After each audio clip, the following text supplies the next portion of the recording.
November 1177. A teenage king stood at the edge of one of the most dangerous moments in the history of Jerusalem.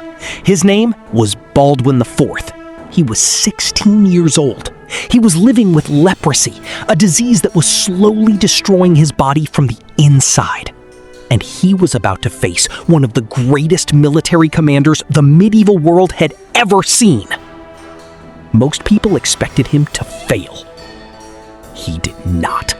To understand what happened at Montgisard, you first need to understand who Baldwin IV really was. He became king of Jerusalem at just 13 years old. Think about that for a moment. 13 years old, and the weight of an entire kingdom rested on his shoulders. Jerusalem in the 12th century was not a peaceful place. It sat at the center of competing powers, religious tensions, and military threats from every direction. A king needed to be strong, sharp, and decisive. Baldwin was all of those things, but he also carried a burden that never left him. From a young age, doctors noticed something was wrong. He could not feel pain in certain parts of his body. Over time, the diagnosis became clear. Baldwin had leprosy. In the medieval world, leprosy was feared and misunderstood. Many people believed it was a divine punishment. Sufferers were often isolated from society. But Baldwin refused to hide. He continued to govern his kingdom, meet his advisors, travel across dangerous terrain, and lead his people through crisis after crisis. His hands began to lose function. His eyesight began to weaken.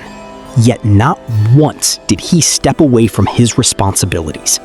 His determination earned him deep respect from those who served him. While Baldwin was managing his kingdom, a powerful force was rising nearby. His name was Saladin. Saladin had spent years uniting territories across Egypt and Syria under his leadership. He was disciplined, intelligent, and deeply respected by both his allies and his enemies. By 1177, Saladin had assembled one of the most powerful military forces in the region. When news of Saladin's advance reached Baldwin, the situation looked extremely difficult. Baldwin's available forces were significantly smaller. His knights were outnumbered. His resources were limited. Many advisors counseled caution. Stay behind the walls, they said. Protect what you have. Wait for a better moment. Baldwin listened, and then he chose a completely different path. Baldwin gathered every available fighter he could find. Among them were members of the Knights Templar, one of the most feared and respected military orders in the medieval world. Together, Baldwin's combined force began to move.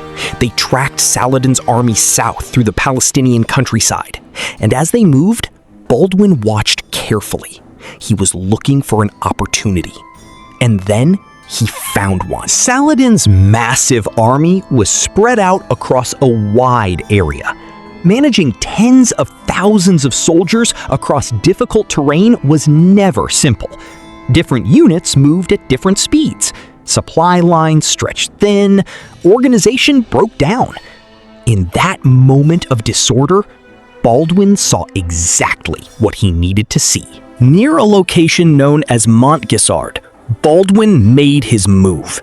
He ordered a direct and concentrated attack against Saladin's forces. The speed and focus of the assault caught many of Saladin's troops completely off guard. What followed was one of the most surprising military outcomes of the entire medieval period. Baldwin's smaller force drove directly into Saladin's army with precision and aggression. The shock of the attack created immediate confusion. Soldiers who had expected an easy campaign suddenly found themselves overwhelmed. Morale collapsed. As panic spread, the larger force began to lose its cohesion. Saladin himself was forced to withdraw. The Kingdom of Jerusalem had survived. Military historians have studied Montgisard for centuries, and the lesson they keep returning to is the same one. Size does not guarantee victory. Timing matters. Speed speed matters. Leadership matters. The ability to recognize and exploit a single moment of weakness in a much larger opponent matters more than almost anything else.